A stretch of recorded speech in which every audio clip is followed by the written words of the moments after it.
Hallelujah. Praise the Lord. Alam ko po na medyo hati ang ating pong emotion today sapagkat yung ating pong isa sa ating pong mahal na kapatid, si Ninong Mario Bueno, ay ihakatid ngayon sa kanyang huling antungan.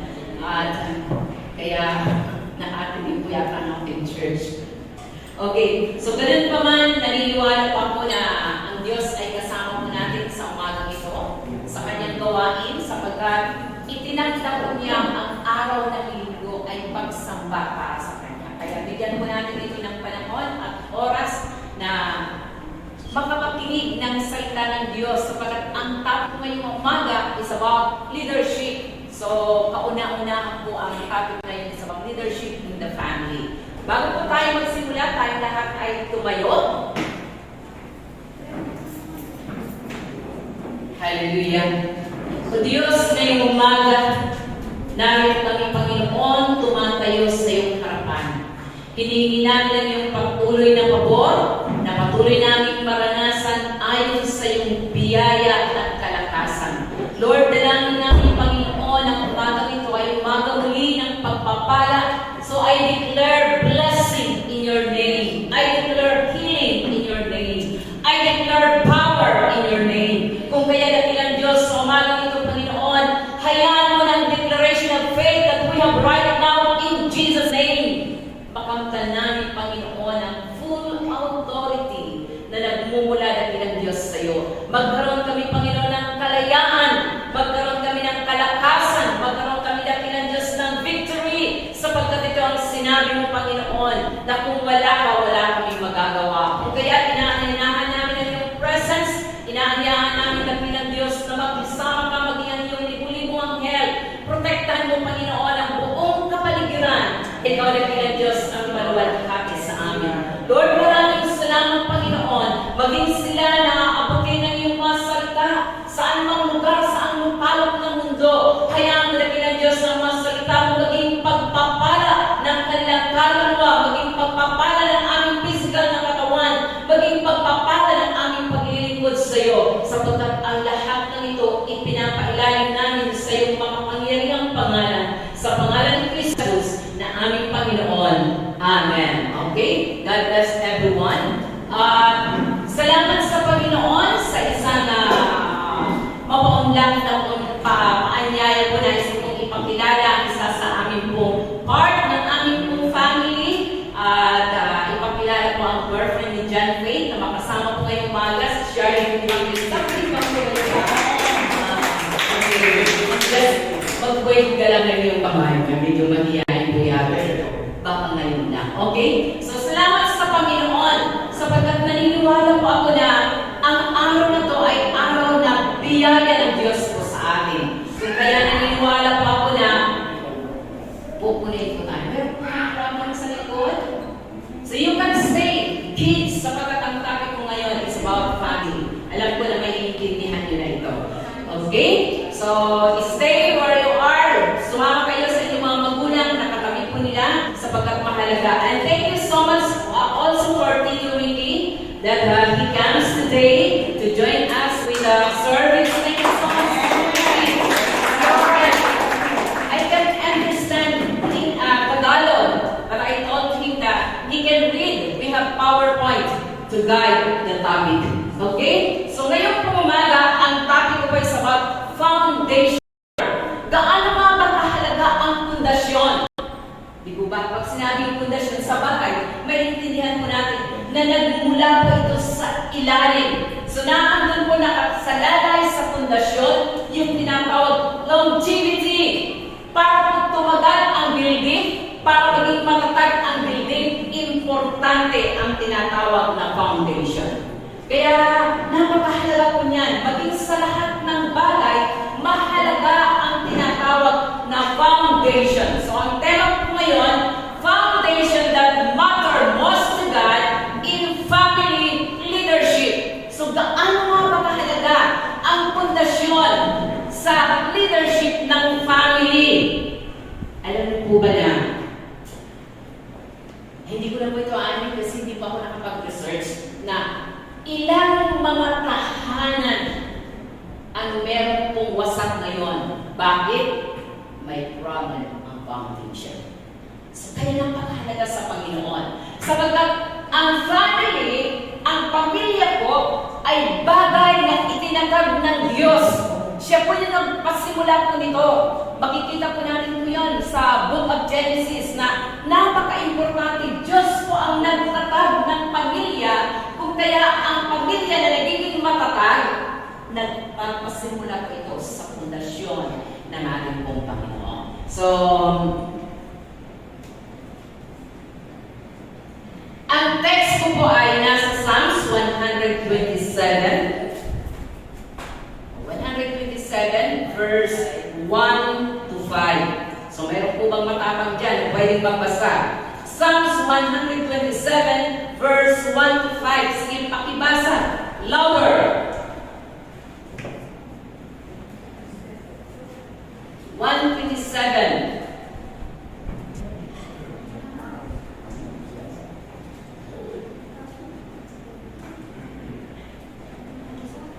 Hello? Okay, sige, Pastor Rafi. Unless the Lord builds the house, those who build it labor in vain.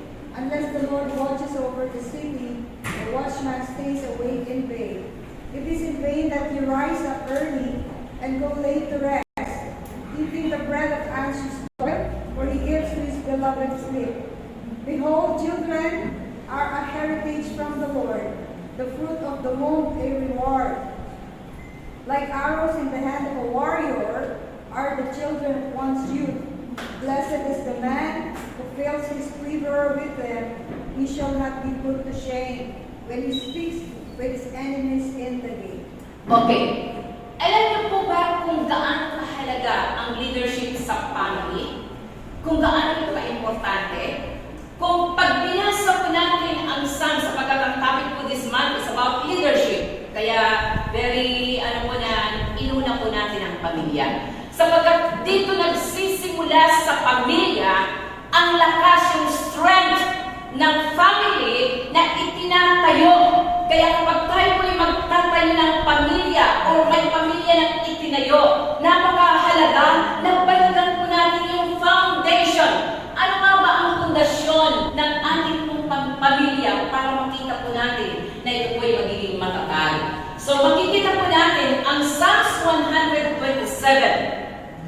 Ang author po nito, sabi niya, the author of Psalms 127 concludes that it is David. So, si David po ang sumulat. Sabi po ng ilan, purposely to guide Solomon in his career of leading the nation and family. So, yun pa ang nila. Sabi nila, si Aaron David ang sumulat sapagkat ang nais niya makita ni Haring Solomon kung paano niya pamumunuan ang nasyon at ang kanyang pamilya. While others prove it is of Solomon's Psalms. Makikita, sige, forward, Pastor. Sa 1 Kings chapter 4, 29 to 32, makikita po natin na si Solomon ay sumulat. He write 3,000 proverbs or sayings. So, ang dami pala niyang mga isinulat na mga proverbs. Kaya nga sabi ko mga kagabi sa nagtubayang ako doon sa patay, na ito po yung taong binigyan ng acknowledgement ng ating pong Panginoon na napagkarunong. Grabe ang kanyang karunungan. Dahil nalayo po siya ng kanyang karunungan. Alam niyo po ba na naitayo niya ang building na para sa Panginoon na napakaganda, uncomparable. Bakit? Dahil sa kanyang karunungan, marami mong nag-bless kay Solomon. Sabi ko dyan, ang 1 Kings 4, 29 to 32, pinakita ko doon na sumulat ko siya 3,000. At sumulat ko siya ng mga songs, mga songs, 1,500. So kaya kinonsider ko nila na ang Psalms 127 ay write up ni Haring Solomon. Siya po yung sumulat nito. Solomon knew that theory, but his life and action presented a different story.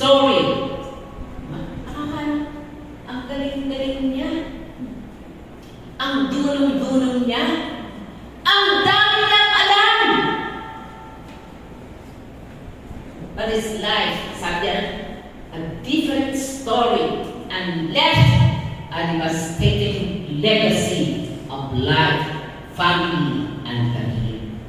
Kaya, alam mo, minsan hindi po sapat na alam po natin.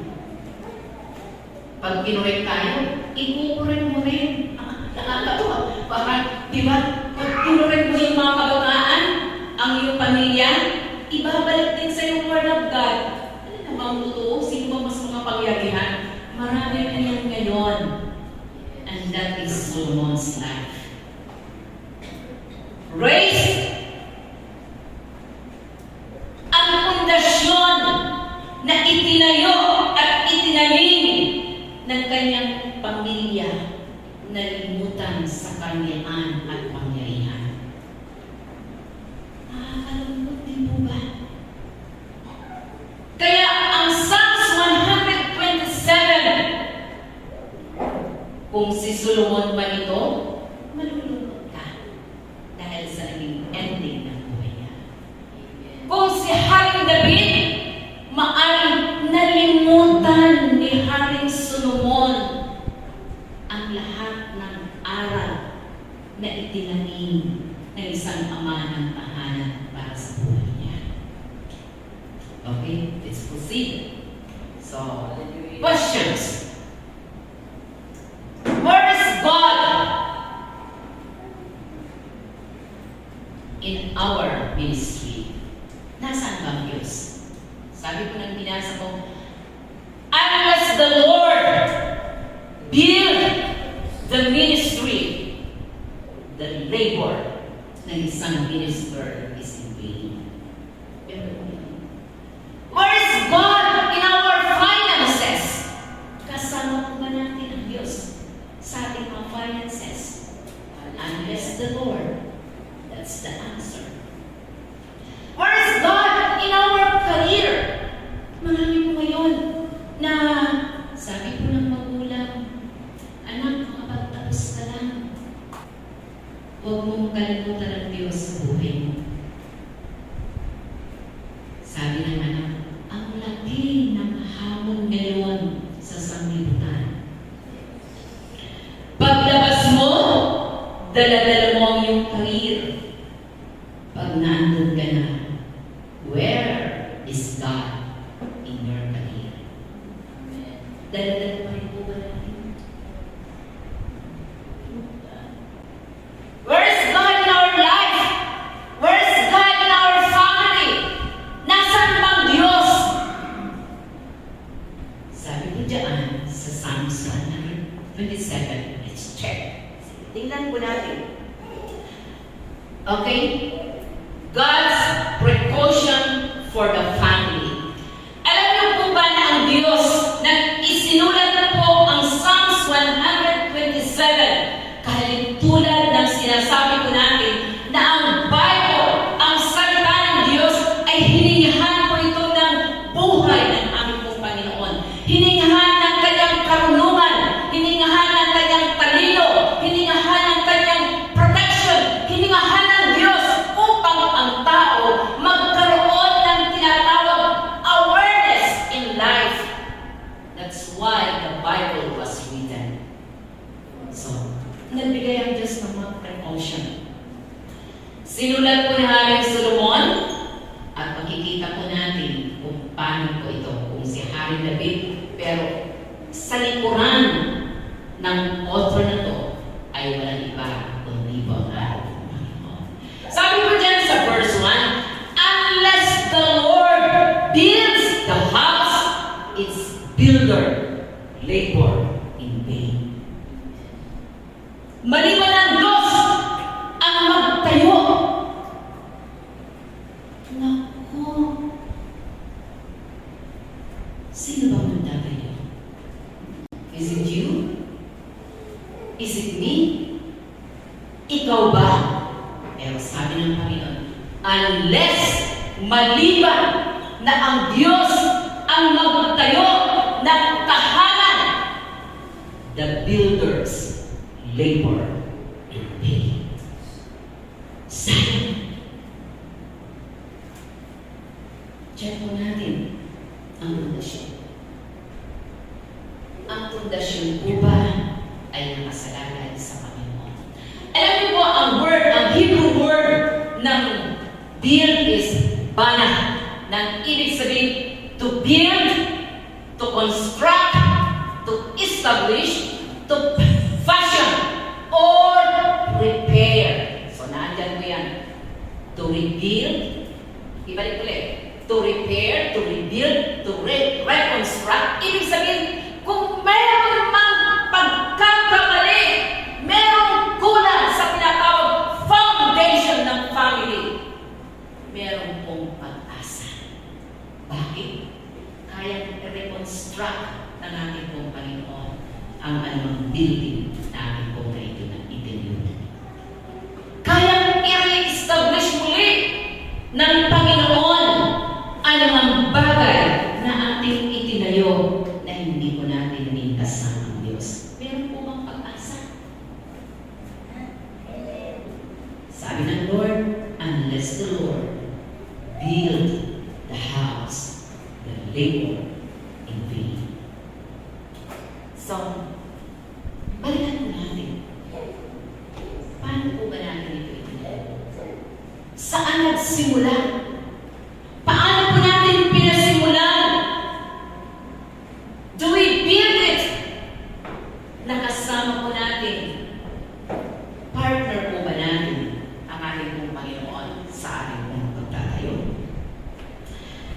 In Genesis, sabi, it reminds us of many, many beginnings. Pag binasa niyo po ang tinawag na Genesis, ang kahulugan po ng the book of all beginning.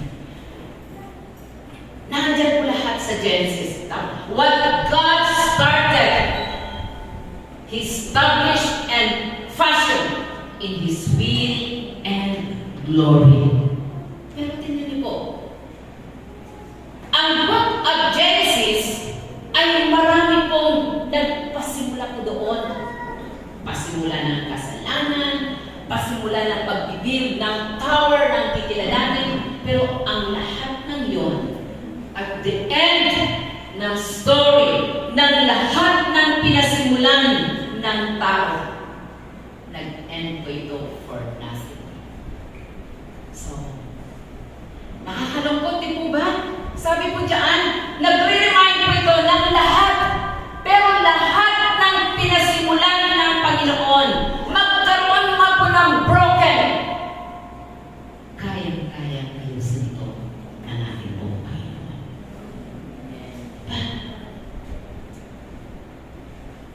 Sabi ko, Lord, nakakatuwa ka naman, Panginoon, sapagkat magkamali man ang tao, kapag kikilalanin, kaya kang i-refashion ng ating pong Panginoon. Kaya kang i-rebuild ng Panginoon.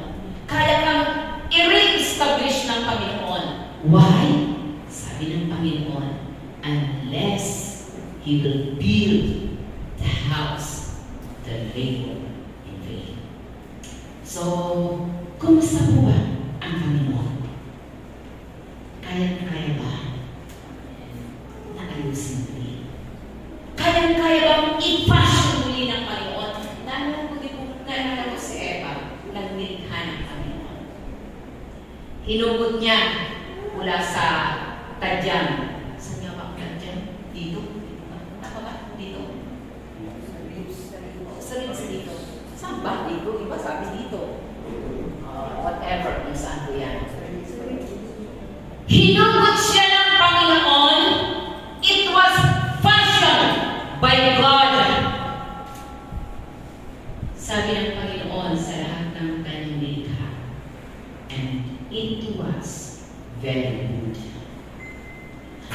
Ang sarap pa naman na pag binabalikan ng Panginoon ang kanyang mga hinububog, kanyang binibuild muli. Sabi ng Panginoon, nagpilitan ito as He looked back ng kanyang mga inayos na itatayo niya ito muli na naroon ang kaluwalhatian ng Panginoon.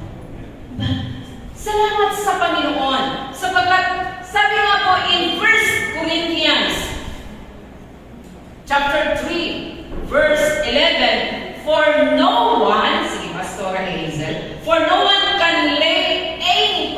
foundation other than the one already laid, which is Jesus Christ. Tingnan niyo po. Wala kang ibang pwedeng ilagay na pundasyon. Ano man ang iyong itatayo, maliban sa pundasyon ng iyong Panginoon. Nandun na yan. Huwag po natin baguhin. Kung ano man ang itinayo, ano man ang fashion na nais ng Diyos sa isang tahanan, dapat po natin kilalanin. It is the Lord who built it. At hindi po natin ito ulit. Kailangan sa sarili ko, dapat akong masusunod. Dapat this is what I want. Pero hindi. Aayusin at hubugin ng Panginoon. Ilagay mo na pundasyon ng Panginoon. In Matthew chapter 7, 24 to 27, alam niyo po yung dalawang uri ng foundation na nagbibigay ang Diyos ng tinatawag precaution. Ano meron po dyan? Alam po natin po yan, di po ba? The strong and firm na foundation, and the other one is weak and shaky.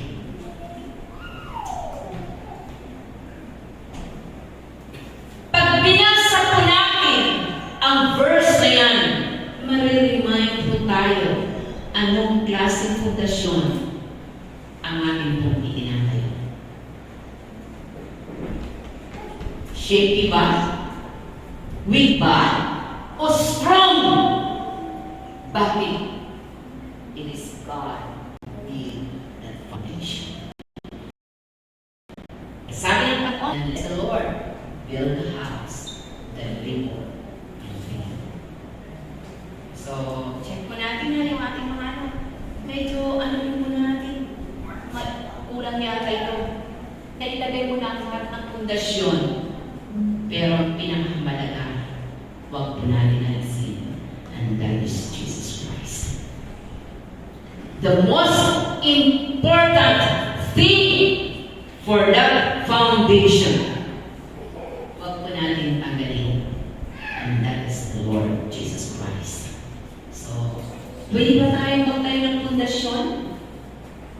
Isama po natin ang Panginoon. Anong gusto natin itayo? Tuloy po natin. Sabi po dyan, sa sunod po na verse ng 127, unless the Lord guards the city, the watchman awaits in vain. Tingnan mo yung dalawang connection ng dalawang personality. The guard and the watchman. Anong pagkakaiba po nila? Meron bang difference? Nung una nalito din ako, sabi ko, bakit kaya may pagkakaiba? So nag-try pa ako na mag-research. Alam niyo po ba na ang guard ang mas mataas kaysa sa watchman? At ang trabaho po ng isang guard, pamasahin po. The guard in Hebrew word is tabak or tabak, means man's lifeguard, rescuer, protector, and controller. Ang ganda pala ng trabaho ng isang guard. Sabi niya, magliligtas ng buhay kung siya po ay isang swimmer. Rescuer, nagre-rescue. Why? When you are in danger, kailangan mo ng guard ng buhay mo. At walang iba na makakasakip sa iyo maliban ang Diyos. Kapag ang taalan mo ni po ba si Peter, nang siya'y palubog na, kahit daan ang kanyang distance sa Panginoon, nang siya'y sumigaw, Lord, help me! Sabi ko, gaano kaya ang distance ng Panginoon kay Peter? At sabi ng Panginoon sa kanya, the Lord rescued Peter. So, ganun palang guard. Lagi pala siyang nakabantay sa mga nalulunod, nakabantay sa kinakailangan sa gabi, nakabantay sa mga lumalayo, nakabantay sa mga taong wala na sa Panginoon. And that's the meaning ng tamak sa Hebrew word. Sabi po dyan, sometimes He executed judgment. Ganun pala ang guard. Di mo ba kaya pag ang guard nagpaputok ng kanyang baril, meron po yan authority. Kaya pwede kanyang pusasan kapag ikaw ay wala na sa lugar na yung kinilala niya. So, ganun pala ang guard. Mas mataas siya kaysa sa watchman. Sabi ko sa Bible, okay, unless the Lord guards the city. Sabi ko, bakit kanina house? Ngayon city na. So what's the difference between the house and the city?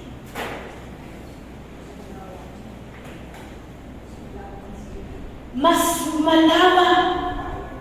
Lumalaki na ngayon ang iyong pamilya. Meron ka ng extension family. Meron ka ng mga kamag-anak. Meron ka ng laking pinagmulan. Sabi ng Panginoon, He is the rescuer. And blessed are the nation who fears God. Na-extend mo ba natin ang tinatawag fear of God? Ba nakakatawa si Ninong Mar? Sabi po nila, it is Ninong Mar who built the foundation ng alin? Ng family ni Ninang Fe. Halos lahat ng kanyang mga kapatid, kinilala ang kanyang authority, kinilala ang kanyang kapangyarihan, kinilala ang kanyang faith, kinilala ang kanyang paglilingkod sa Panginoon, at hindi po yun nagpaliwala. Dahil ang asawa, nagsimula sa kanyang asawa, inabot niya, at ang kanyang asawa naging dahilan para magkaroon ng tinatawag fear of God. Kaya sabi ng Panginoon, unless He, the Lord, guards the city, the watchman awake in faith. Diba? Ayaw magbantay umagang hapon as a watchman of God.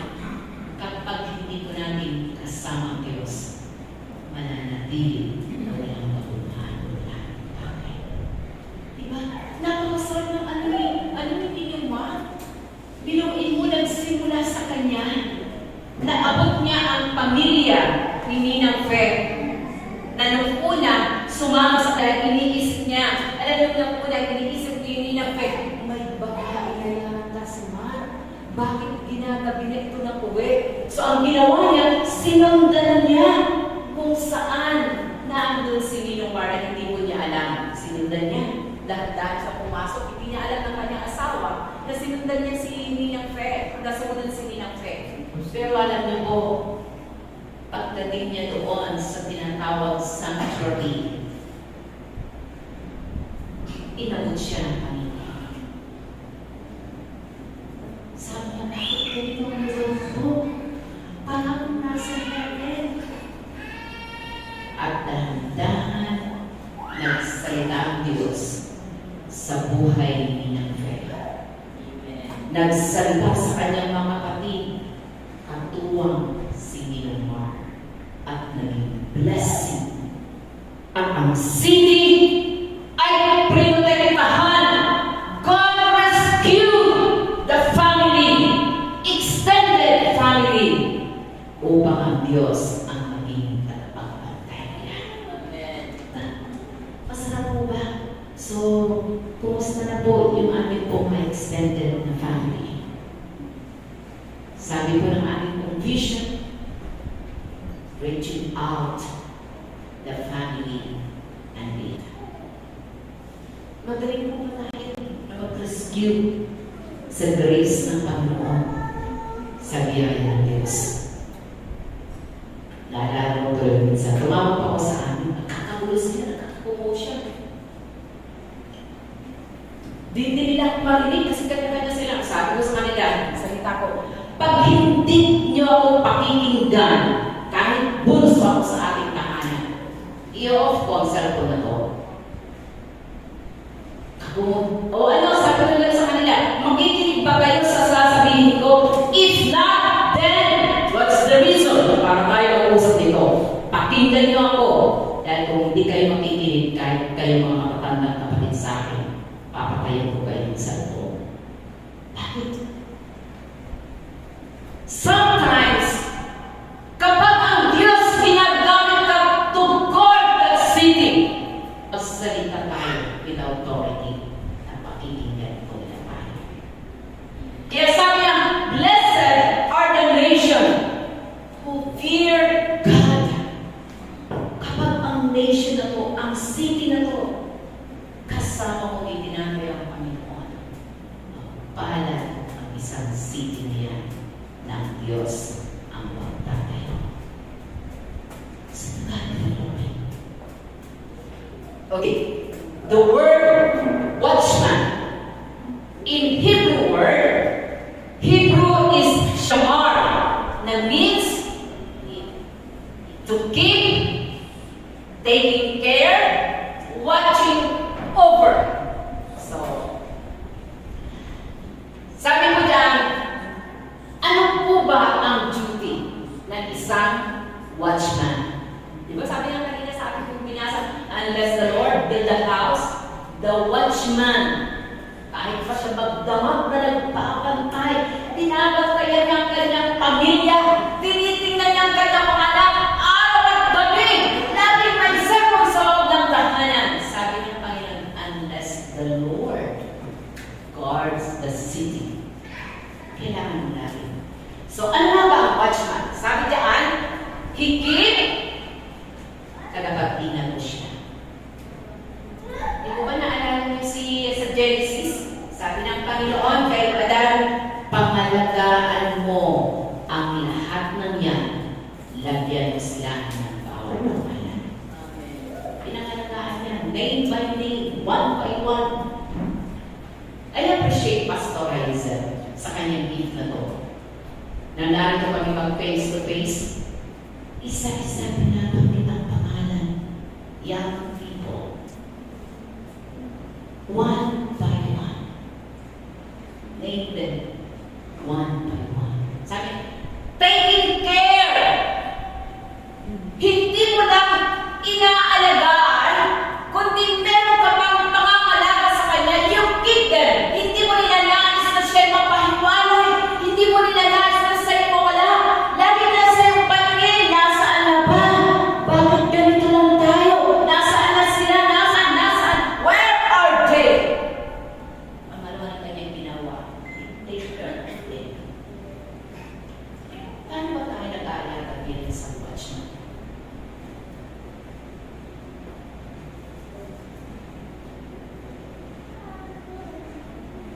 Hayaan mo yan. Nalagaglag mo yan. Pabayaan mo na yan. Diba may mga magulang minsan ganun eh. Hayaan mo na yan. Enjoy ng kanyang buhay. Pero pag magulang ka, sabi niya, ang inahin niya eh. Pagdating ng hapon, hinahanap niya kahit nag-iisang sisi. That's taking care. Watching over. Nasaan na kaya binabantayan niya? Oh, kumusta na kaya si Perona? Kumusta na kaya? Nasaan ba siya ngayon? Sabi ko lang, ito ang kanyang duty. To look for every dangers that coming from afar off, spies that watch and speak. Alam niyo po ba ang watchman? Ang difference niya sa guard nasa baba lang. Pero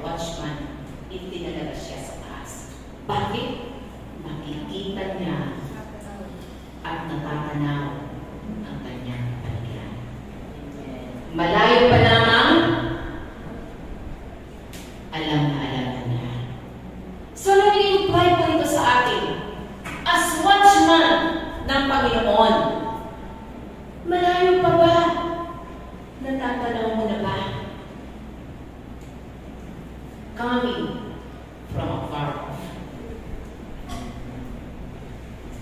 Sabi ko dyan, he checked all the possible entrance of the family.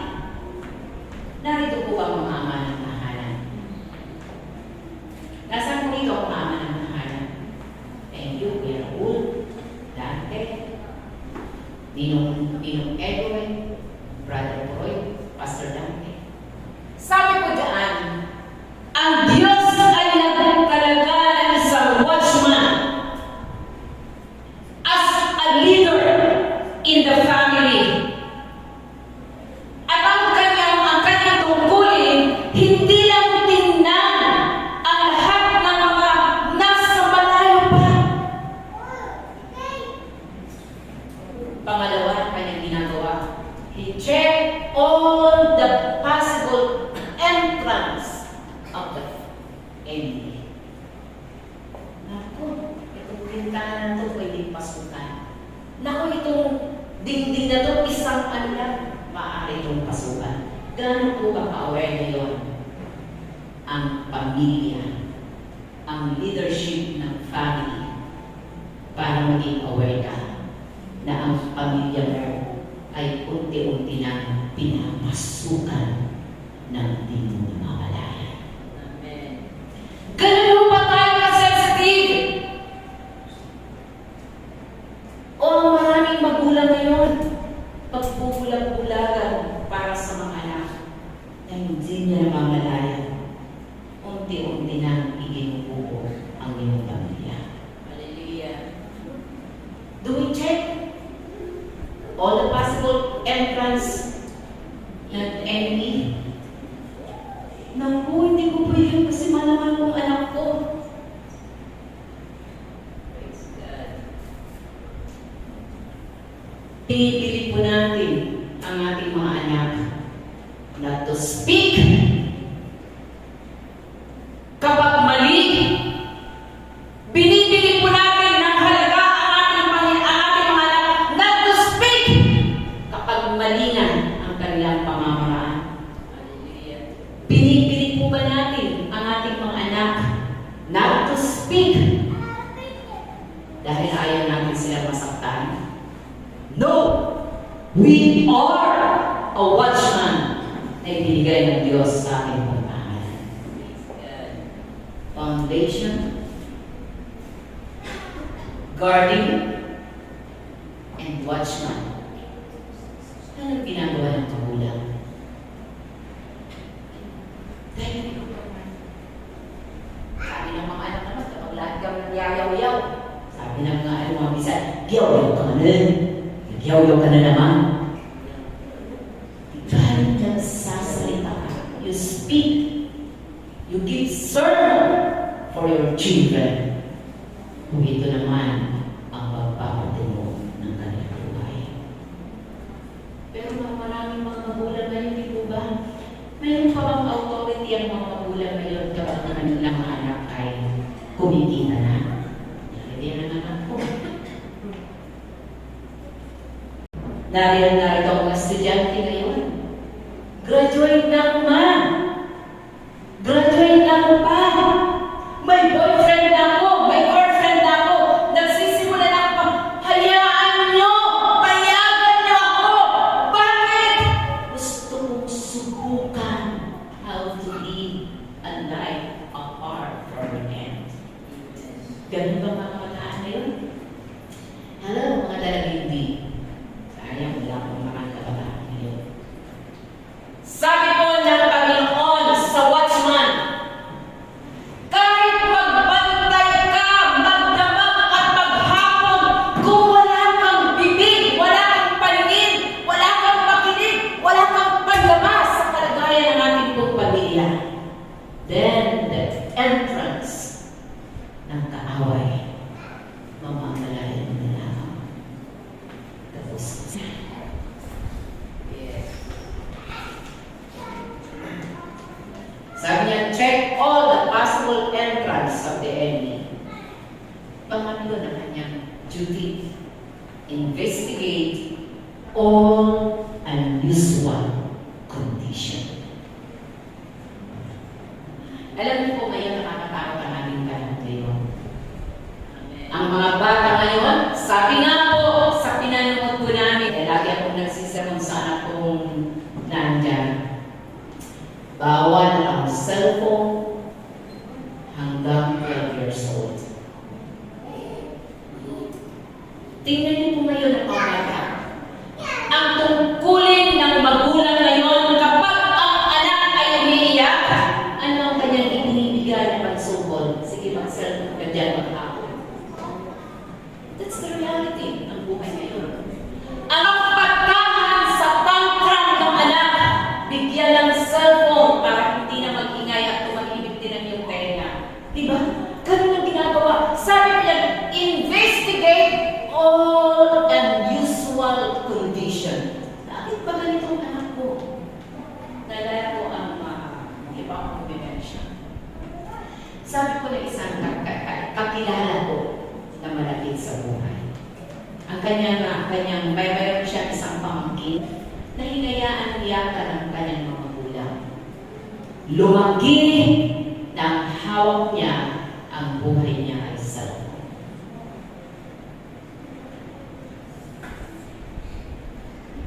Kinain ng cellphone ang sistema ng kanyang buhay kung kaya wala na siyang awareness sa kanyang sarili, wala nang awareness sa kanyang family, wala nang awareness sa kanyang kapaligiran. Kaya alam niyo po ngayon sa ating pong kapanahunan ngayon, kapag hindi po tayo mag-i-investigate ng mga magulang, bakit ang anak natin umaabot ng hating gabi, nagpapakapuyat hanggang gabi, hanggang madaling araw?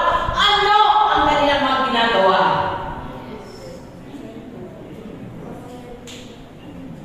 13 years old, meron ng boyfriend. 13 years old, nagbuntis na. 13 years old, wala na sa pag-aaral. Why? Hinayaan ko natin ang lahat ng entrance. We never speak, never say a word, we never watch kung nasan ako sila ngayon. Kung kaya ito po ang kalagayan ng ating po. Diba? Ito lang lipunan po natin ngayon. Sabi po nila, ito na ang ating panahon ngayon. Panahon na ng gadgets. Kaya marami nang napaparuparan. Hindi ko alam kung mag-aaral sa akin ang mga magulang na narito ngayon. Regaluhan ng anak dahil mahal na mahal. Regaluhan ng cellphone ni daddy at mommy. Pag hindi pinahiram, kukunin, magtatapos sa likuran. Iba? Yan ang panahon natin ngayon. Kaya pagdating ng oras, anong pundasyon ang itinatayo mo sa anak mo?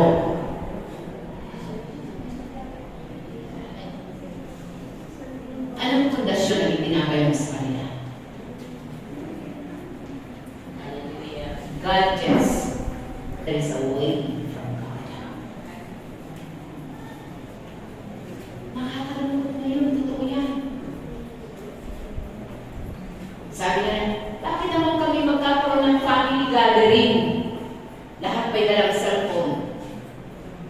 Kakain na lang, magtatawag ka pa, bakit nandun sa sulok? Si cellphone mag-isa. Hindi nang lalaman kung sino ang dumating at kung sino ang umalis. Diba? Sabi ng Panginoon, tingnan ko natin ito. Sige, paki-forward. God appointed watchman in the family. Ano po bang watchman? Sabi niya, He will warn people for their sin. Hello, mga magulang na katulad ko. Nagbibigay po ba tayo ng warning? Ngayon ang mga, alam niyo yung generation ngayon, malulungkot tayo. Hindi na makapagsalita ang magulang. Hindi na sila nagbibigay ng warning. Natatakot ang magulang na magsaway sa anak. Bakit? Ikakatba ang allowance mo? Yun bang kinakatakutan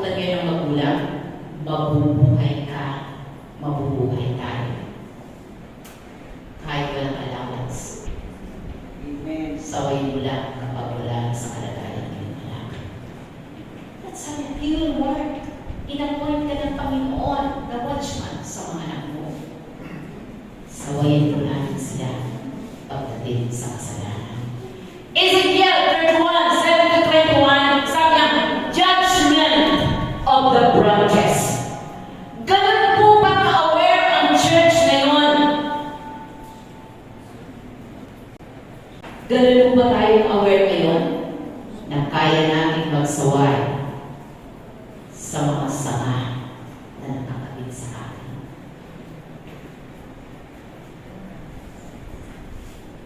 Church,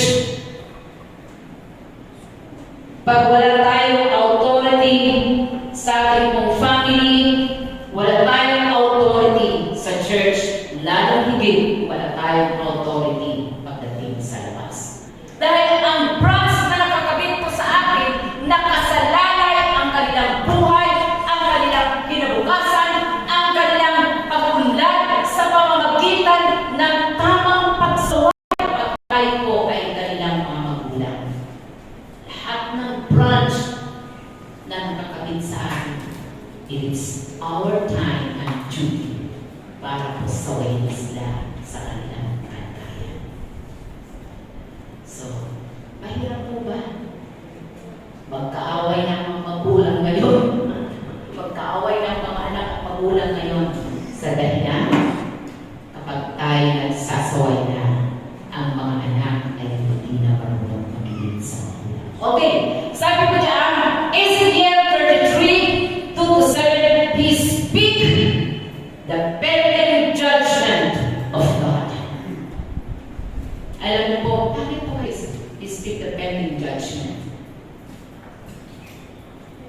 As a watchman, mga family men and women in the family, ang Diyos ay nagbibigay ng bawala sa atin. Kapag hindi mo tayo magsasalita sa niya, He speak the pending judgment bago niya maranasan ang judgment ng Panginoon, ang Diyos na mag-usap sa atin. Pag hinayaan po natin po yun, nalala niyo po ba si Eli? Si Eli or Eli sa family. Hindi po siya kumibo, hindi siya nagsalita, hindi siya nagbigay ng warning sa pamilya. Anong ginagawahan ng kanyang mga anak?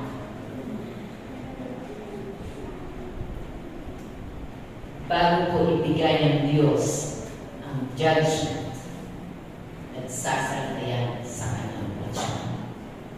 Pinapakita ng Diyos sa kanyang watchman in the family kung ano ang tinatawag na pending the judgment ng ating Diyos.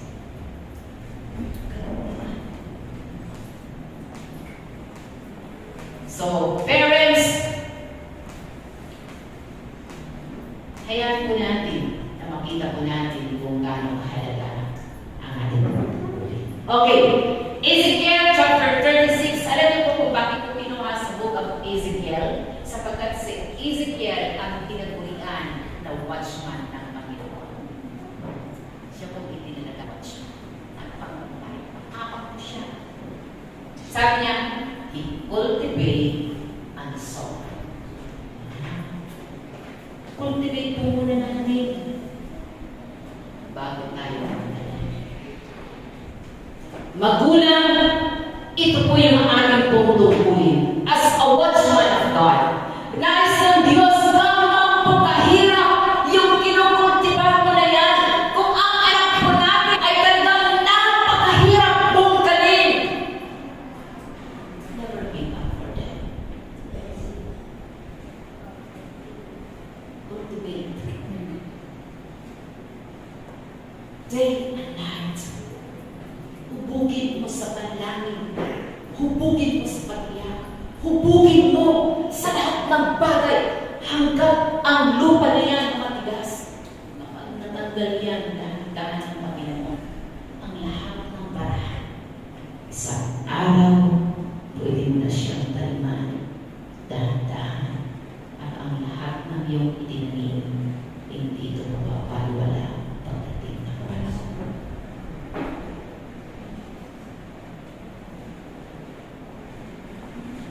ang father ko ay, dati ko siyang teacher.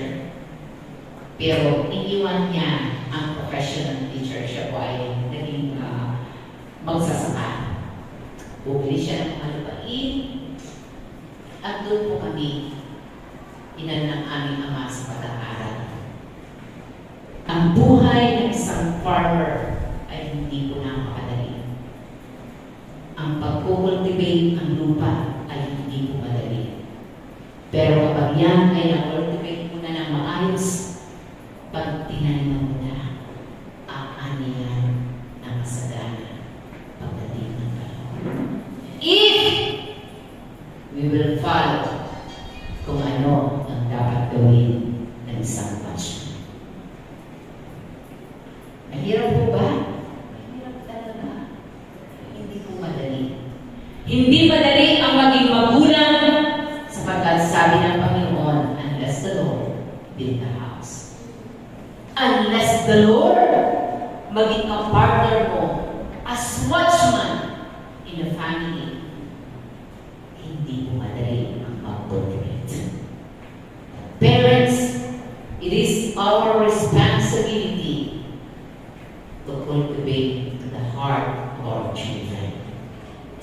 That someday, somehow, yung fear of the Lord ay maitanim po natin sa kanila ng tama at masagana. Ano pa ang natin ba? Okay. Talking forward.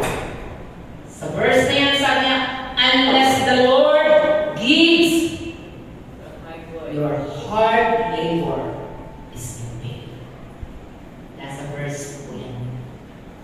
Unless the Lord gives. Pag hindi po itinuka ng Diyos sa kanyang kamay ng pagpapala sa iyo, your hard labor is in vain.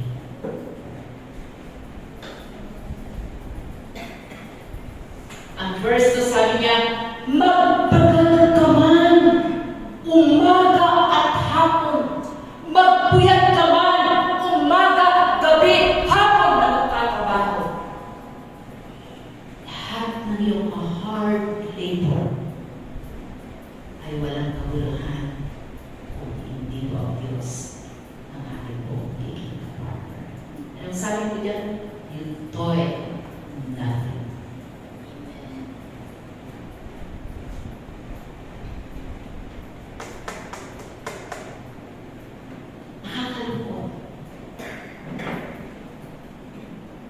Sabi na, ako lang yung trabaho ko.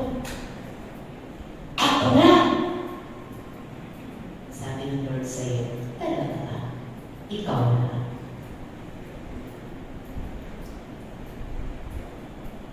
Mapasa akin lang ito. Ako na.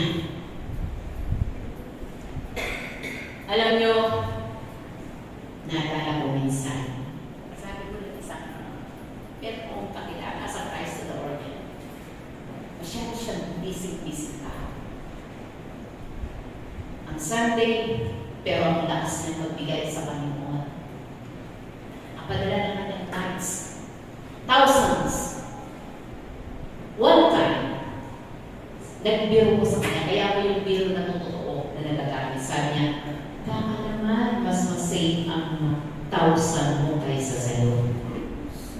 Kasi, nalala niyo po yung naging gamit ni Pastor Pressy. Mabuti pa si si Aquino. Si Noy. Hindi pa na nagsisimba, nandun pala lagi sa mall. Sabi niya, sino ba yung 20 at saka 50? Si Maswell, si Quezon, sabi niya, lagi nagsisimba. Lagi kanyang offering. Si Manuel del Quezon, si Osmeña, pero si Ninoy lagi nasa mall. Pero yung kami ito, nagbibigay tithes. Pero nalimutan niya ibigay ang kanyang sarili sa Panginoon.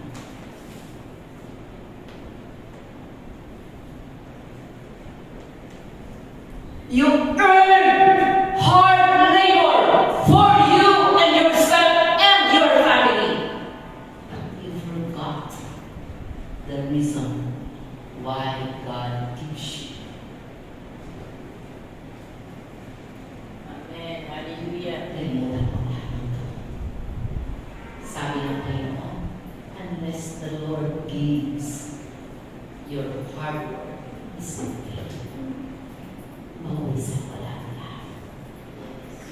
dami ko na pera.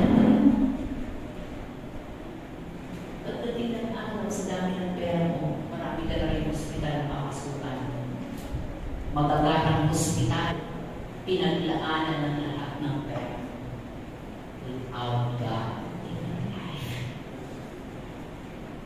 Sabi ko po, salamat sa Diyos for a long, long time of service in God. Prinotektahan niya ako. Hindi ko ba nga naranasan, Lord, in Jesus' name, na mag-hospital. Pero dahil wala akong pera. Salamat sa Diyos.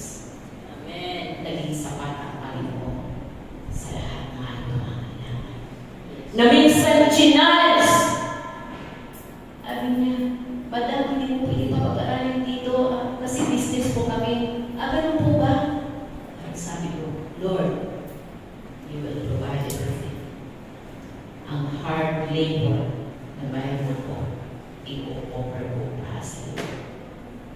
And patunayan mo, magtapos sa pera ko. Salamat sa Panginoon. Ni-expect ba yung ni Nanay Choli mapagtapos na si Esther? Amen. Because of God's grace. Lahat ng labor is all for the Lord.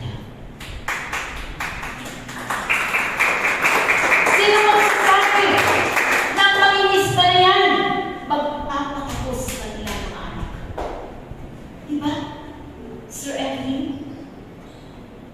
Pero ngayon, nasa na ang mga anak ko? Nagtapos sa nila yung anak. Sabi niya, May, without God, our hard work is nothing without God as the center of it. Many have tried, but failed at the end. Ano yan sumuko? God builds, God watch, and God guards. God bless. Pag wala ang Panginoon sa lahat ng ito, it's all nothing. Amen. So, church, ang Diyos ay pwede mag-build. Pwede magpasimula. Pwede mag-rebuild at mag-reconstruct. Pero tayong sumuko bilang isang watchman ng Panginoon. Okay, so, pangalawa po. God's declaration to the family.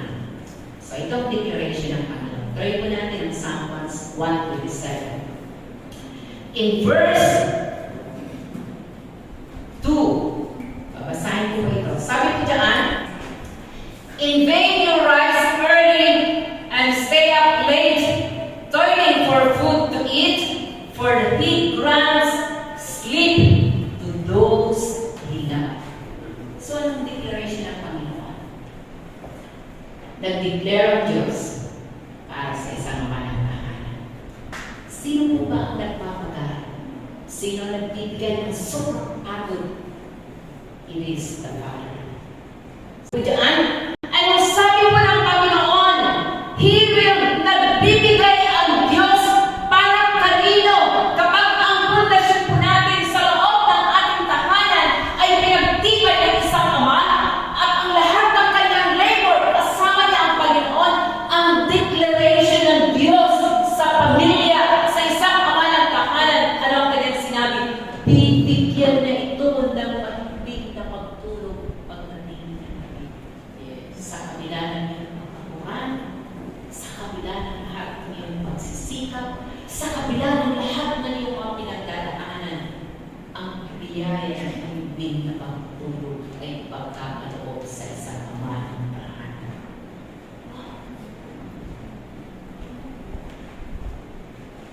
It's a declaration by God na ang ama ng tahanan ay bibigyan niya ng kapahingahan. Bibigyan ka niya ng kapayapaan. Bibigyan ka niya ng rest in mind. Hindi po rest in peace. Rest in mind pa lamang. Rest ng katawan na sa kabila ng iyong kapaguran, Merong Diyos na nagbibigay sa'yo ng kaginhawahan. Alam niyo si Pastor Dan, nakakatuwa na ito mga professional na kanak. Pero, tricycle pa rin. Nag-aaral. Sa bawat kamananahan, kapag ikaw ay nasa Panginoon, lahat ng iyong pagpapagaan, bibigyan ka ng Diyos ng kapatid. Walang pa.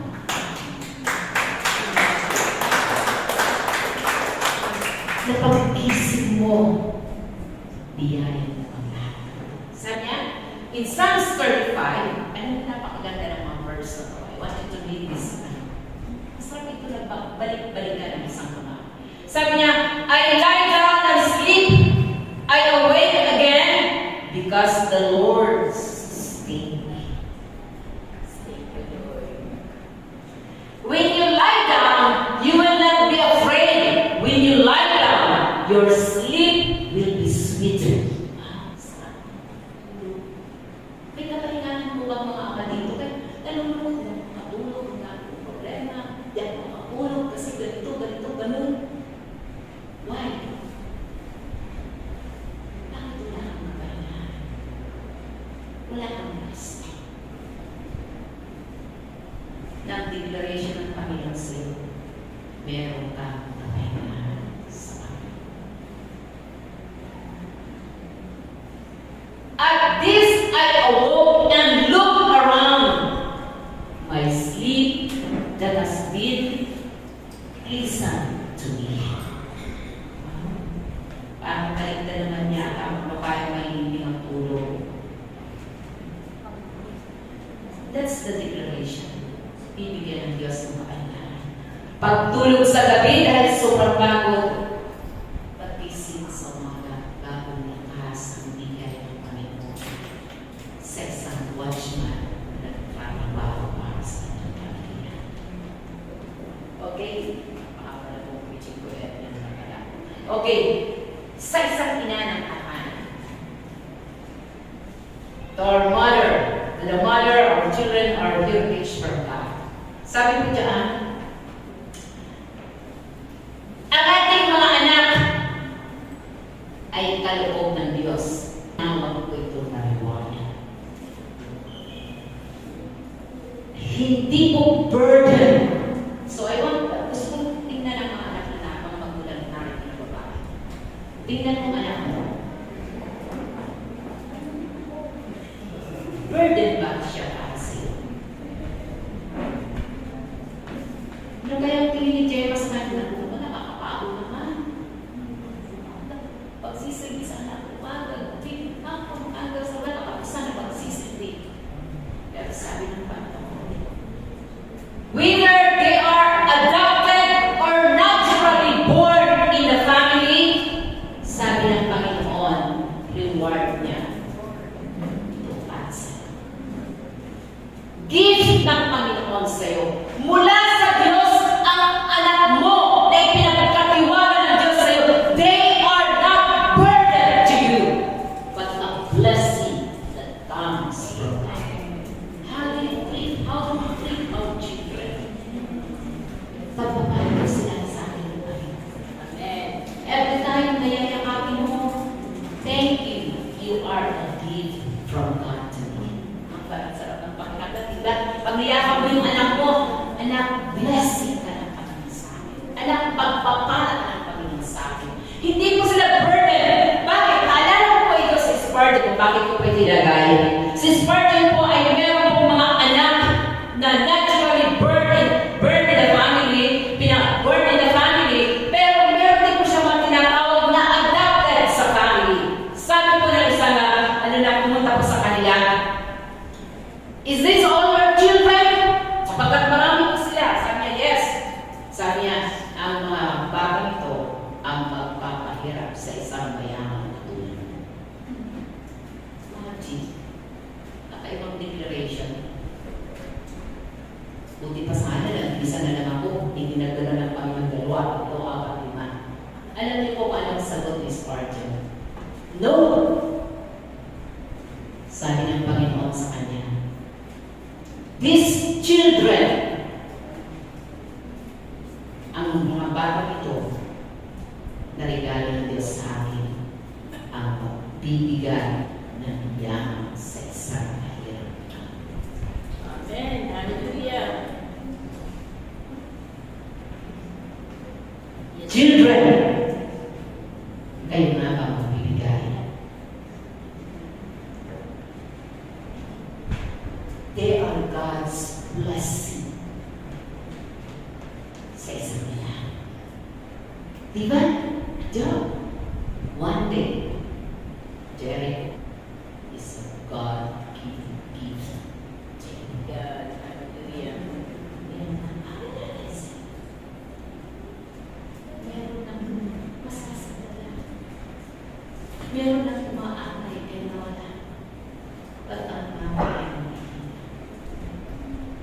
dahil sila po ang ibigay ng pamahalaan para sa iyo. So the children, ito yung declaration para sa bawat sama ng tahanan, kapangyaan. Sa inyang binigyan ka ng anak, nag-bless na ng Panginoon. God-given. Whether, kahit ano yan, adopted lang yan, naturally born sa family, yan ay pagpapalo ng Panginoon sa iyo. In verse 4 and 5, so marami na po ako. Sabi po dyan, arrows of warrior's hand. Ang mga bata ay tinawag po ang declaration ng Panginoon sa kanila. Sila po ay magiging sibat, kaya tulad ng isang sibaro sa isang warrior's hand. Why?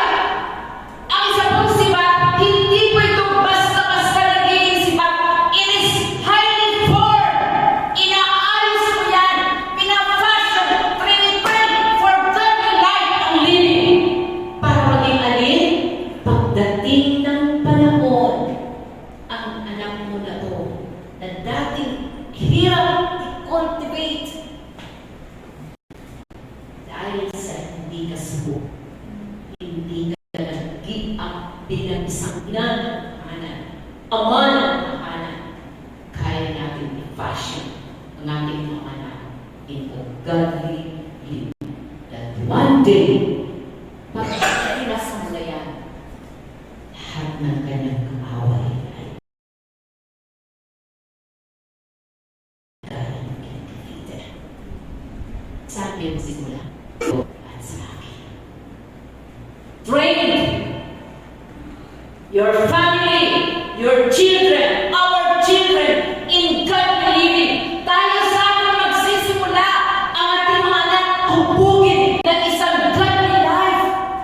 At huwag kang sumuko dahil inilagay ka ng Diyos na watchman ng iyong tahanan. Para isang araw, may kapangyarihan na ang sibat na iyong gagawin. Pansok sa lahat ng kanyang mga kaaway. Ang natin.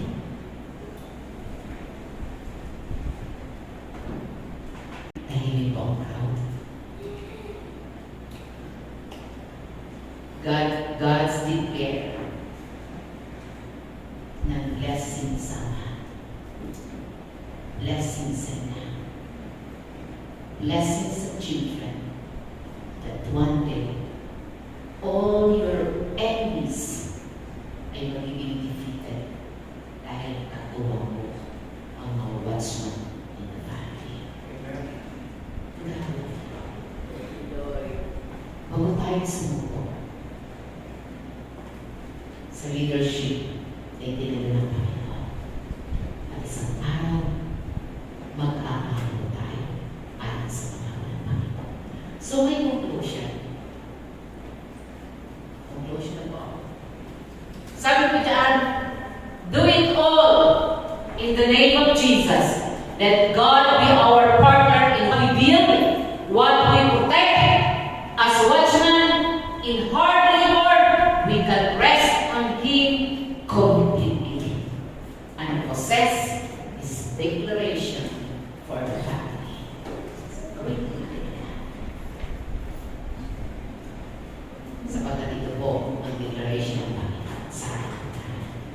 Tayo po kahit tumayo. Gusto kong awitin po natin ang last na song na ginawin ni Don bago tayo magkakaroon ng communion.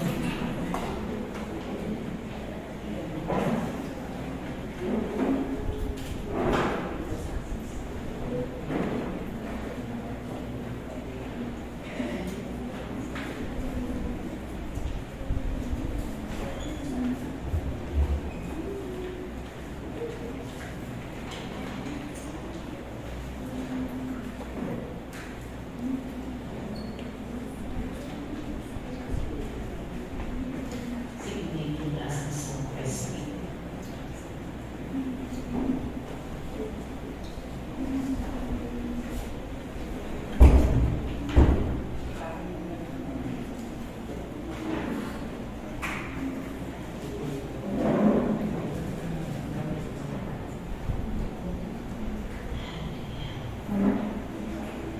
Alam niyo po, gusto kong awitin po natin ang awit na to na may declaration with authority and power.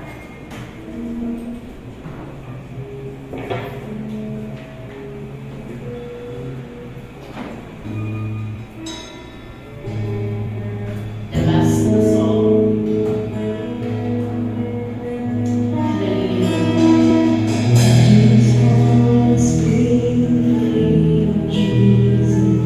In your heart and mind, gamitin mo ang awit na yan with authority. That as you speak the name of Jesus, there is healing, there is salvation, there is restoration. Hallelujah. Pwede ba kayo ng PowerPoint ng song na yan? Please. And put that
pagpapala mo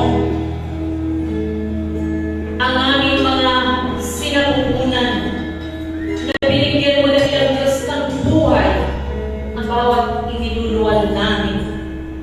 Binigyan mo ng buhay ang bawat nanggaling sa puso namin.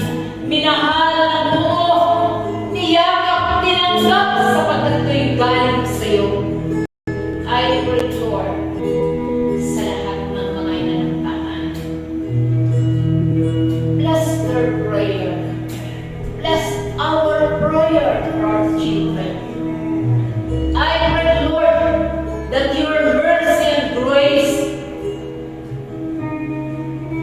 sa bawat isa, sa lahat ng mga woman and man in the family. Bless them, Lord.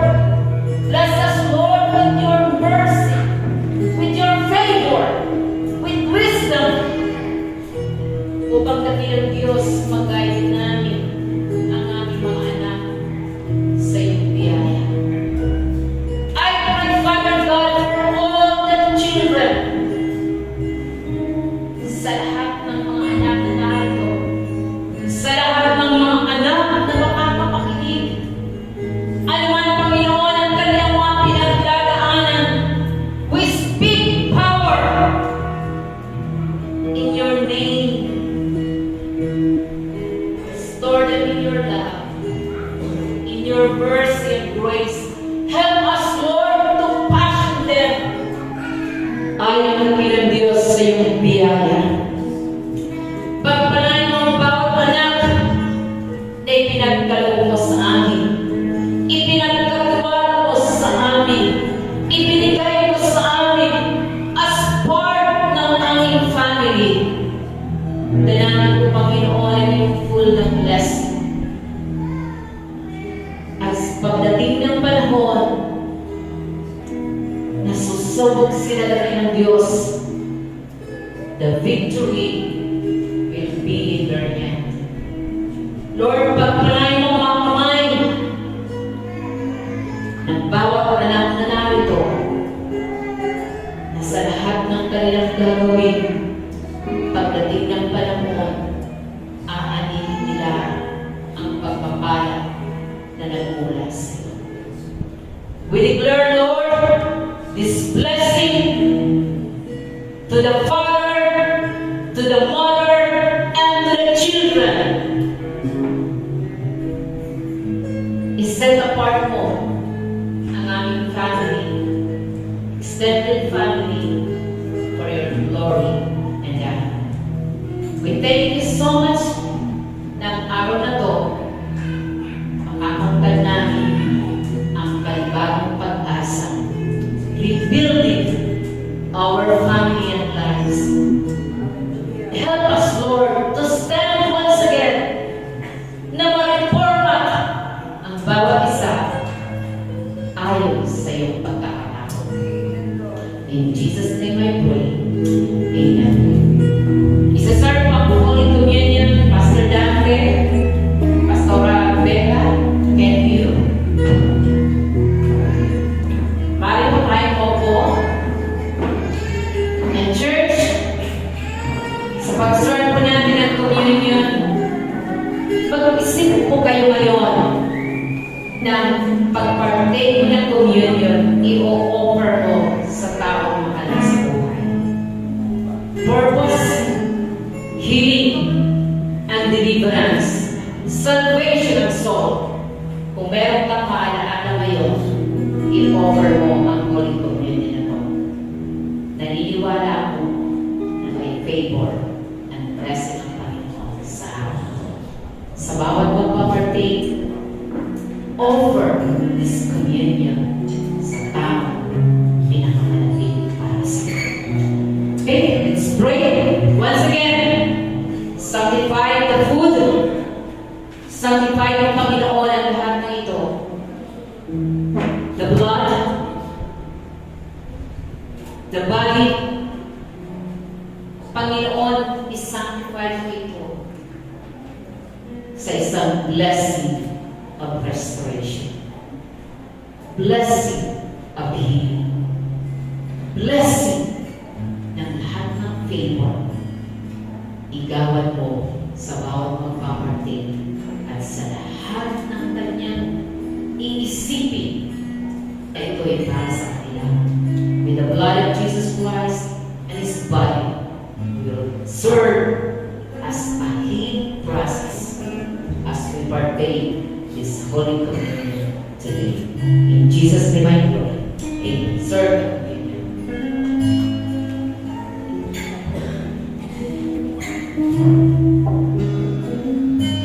Sabay-sabay natin itong gagawin. Hayaan po natin na ang ating pong communion ngayon, i-offer po natin sa isang special na tao in the family na gusto mo i-restore ang Panginoon. I want you to offer. Sabay-sabay po natin yan.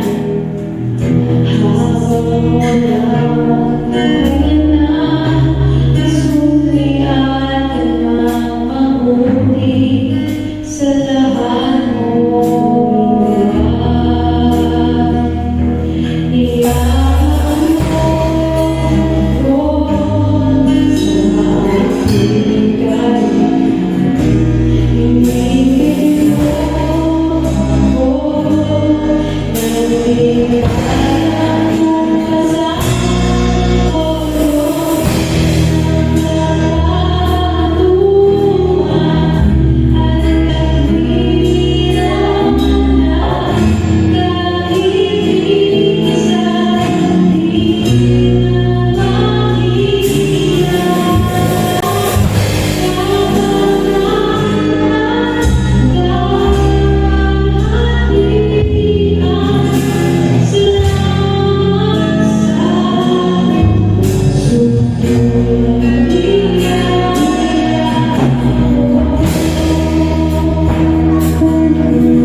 Ito ang aming katawan na nabugbog ng dahil sa inyo. Gawin ninyo ito bilang pag-alaala sa akin. Ang araw na ito ay araw na mag-alaala po namin kung ano ang ginawa ng Kristo para sa akin. At ang kanyang ginawa is to save soul. Nais niya magkaroon tayo ng ligtasan, kagalingan. Tayo po manalangin. Sanctify po, Panginoon, ang Holy Communion. Lord, we represent that person whom we love so much. Restore us na. Ibalik mo siya sa iyo. I pray, Lord, na ang aming pag-partake ay magdadala ito ng kaligtasan. Sabay-sabay na.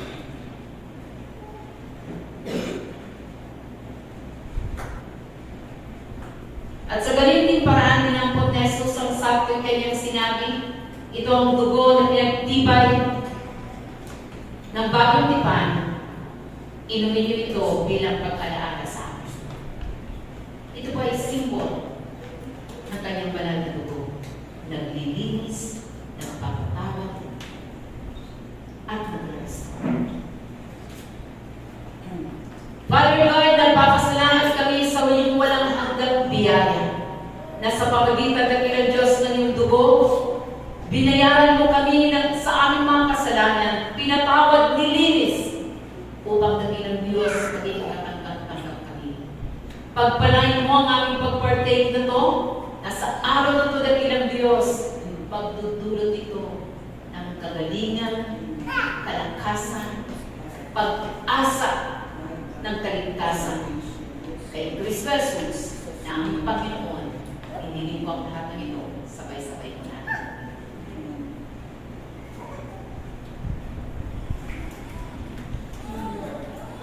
Lord, thank you so much. I-bless mo ang prayer namin sa mga ito. Let your power, let your blessing, let your forgiveness and healing maranasan ng simula. In Jesus' name, thank you.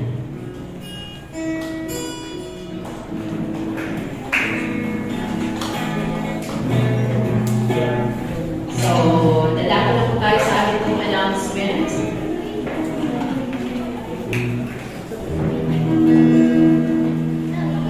Dito ba?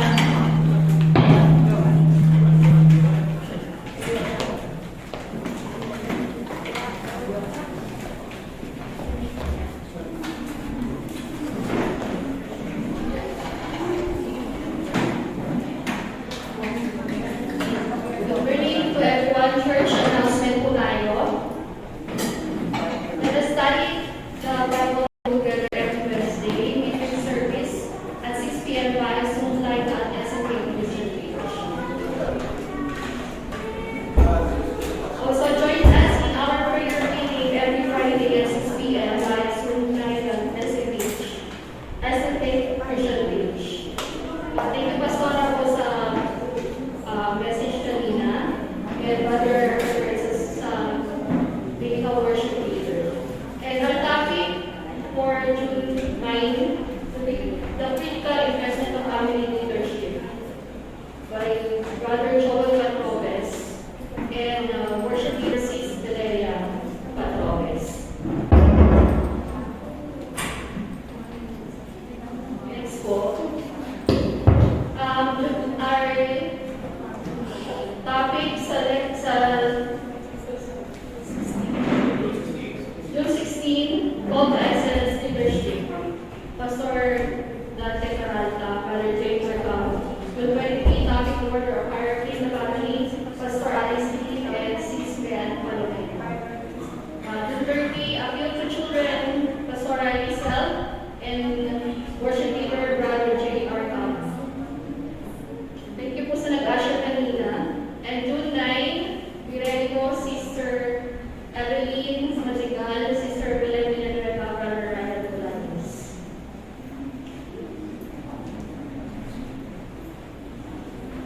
Next po.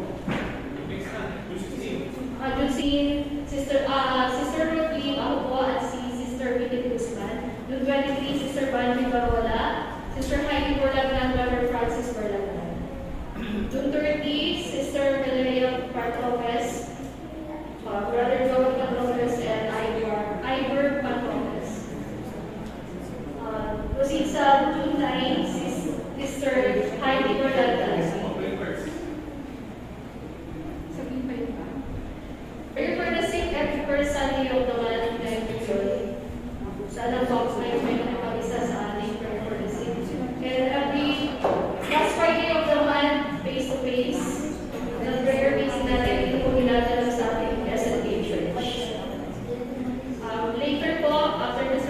meron po tayong Ambassadors of Unity. Start po ng 1 p.m. Sana po mag-stay po yung lahat para po sa ating seminar. And celebration of Father's Day, June 16, 2024. Ito po yung ating pre-concert na gaganapin sa June 30, 2024. Yan po yung sa hapon. And sa umaga naman po yung celebration natin ng 39th anniversary ng SSBCC. For other announcement, sabi po ni Pastora Director S, yung intercessors meron po short meeting. Yung mga yan.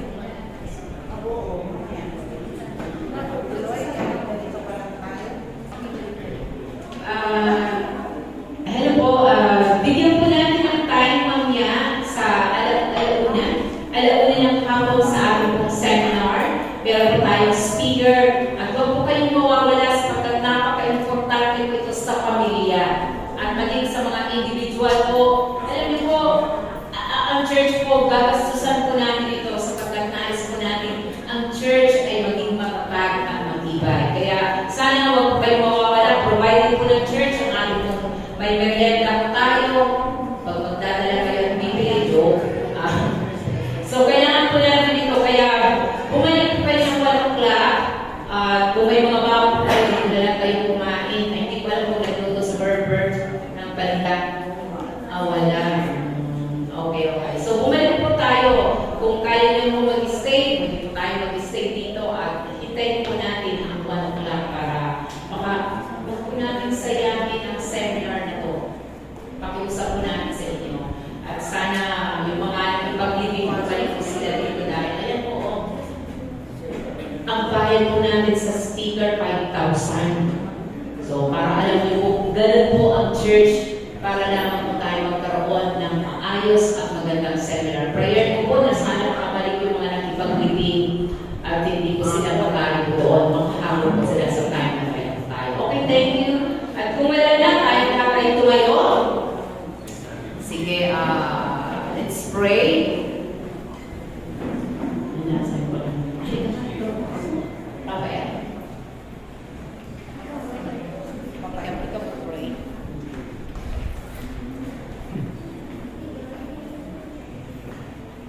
Sige po, mananahin po tayo. Panginoon Diyos, salamat po sa araw na ito, Panginoon.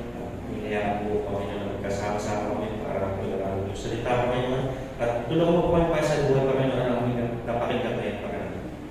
Yes, Lord God, we declare victory, Panginoon, sa lahat ng mga pagkakataon, Panginoon. Ang blessing, Panginoon, tinanggap po namin kanina, Panginoon. Ang healing, Panginoon, pinagaling mo po ang bawat isa, Panginoon. Bago yung mga kasama namin sa mga tahanan na nakakakita po, Panginoon, ano magkaramdaman, Jesus ay pagagaling mo po lahat, Panginoon. Nagpapasalamat po kami, maging yung aming mga bulsa, Panginoon, pagagaling mo, Panginoon, ang aming mga nararamdaman, emotionally, mentally, Panginoon, pagagaling mo po, Panginoon. Nagpapasalamat po kami, Panginoon, at pagpalain po ang bawat pamilya, Panginoon, ang magkaroon ng strong na foundation, kasama ka, Panginoon, at ipagdalaw po sa bawat isa, Panginoon, maging sa mga nagbabalak, Panginoon, na magbubuo ng family, Panginoon, ikaw po bless ang bawat isa, Panginoon, na malaman po nila, Panginoon, na ikaw po ang kailangan na kasama nila sa foundation, Panginoon, paano man yung mga bubuhay nila, Panginoon. Mungkin ang mga pangarap po nila, Panginoon, yes, Lord, ikaw po ang siya panguna, Panginoon, sa bawat buhay ng bawat isa, Panginoon. Papasalamat. I-bless mo po, Panginoon, ang bahay sa bahay dito, Panginoon, ang bawat lalabas at pagpasok dito, Panginoon, pagpapalain mo, Panginoon, palagay mo po ang bahay sa bahay dito, Panginoon. Pagpalain mo po, Panginoon, mga maggagawa, Panginoon, ang mga miyembro, Panginoon, pagpalain mo po ang bawat isa, Panginoon, bless mo po ang bawat ministry, Panginoon. We declare, Panginoon, victory, Panginoon. We speak blessing, Panginoon. We speak Jesus, Panginoon. Nagpapasalamat po. Yes, Lord God. Bless mo po ang bawat isa. Nagpapasalamat po kami, Panginoon, at patuloy mo binabago ang aming mabuhay, Panginoon. Patuloy mo po, Panginoon, na pangutin, Panginoon, mga kaluluwa, Panginoon, ang mga malayo sa amin, Panginoon, maging ang aming mga kapag-anak na hindi namin nakakasama dito, Panginoon. Hayaan mo po sila, Panginoon, na gumamit ka ng ibang tao, Panginoon, para makasama namin sa gawain ito, Panginoon. Nagpapasalamat po kami, Panginoon. Yes, Lord God, salamat po, Panginoon, sa buhay mo, Panginoon, sa aming mga buhay, Panginoon, na pinagdalaw po, Panginoon. Patuloy mo pong palakas na bawat isa, Panginoon. Nagpapasalamat po kami. In Jesus' name we pray. Amen. Amen.